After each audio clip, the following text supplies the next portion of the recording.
Hello guys, welcome back to our channel Veena's kitchen and family. ఈ recipe పేరు dry masala roast. ఈ recipe చాలా easy అనమాట. ఫస్ట్ అయితే మనం చికెన్ని మ్యారినేట్ చేసుకుంటాము. Red chilli powder, garam masala, salt, కొంచెం టర్మరిక్, ఇంకా అల్లం వెల్లుల్లి పేస్ట్ అంటే జింజర్ గార్లిక్ పేస్ట్, కొంచెం లెమన్ జ్యూస్ వేసాము. ఇంకొక 10 minutes వరకు అలా ఉంచుతాము. మీరు కావాలంటే ఆప్షనల్గా లెమన్ బదులు కొంచెం కర్డ్ అయినా వేసుకోవచ్చు. కొంచెం మిక్స్చర్ అంటే కొంచెం గ్రేవీ టైప్ కావాలంటే అలా ఉంచుకున్న తర్వాత ఇక్కడ కళాయిలో వేసుకోవాలి.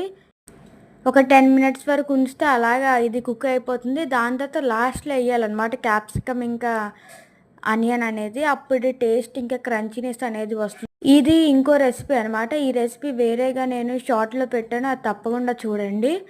ఇది మా అన్నయ్య లంచ్కి అనమాట. మా అన్నయ్య ఫ్రై చికెన్ ఎక్కువ తింటుంటాడు కాబట్టి మమ్మీ కొత్తగా ట్రై చేశారు.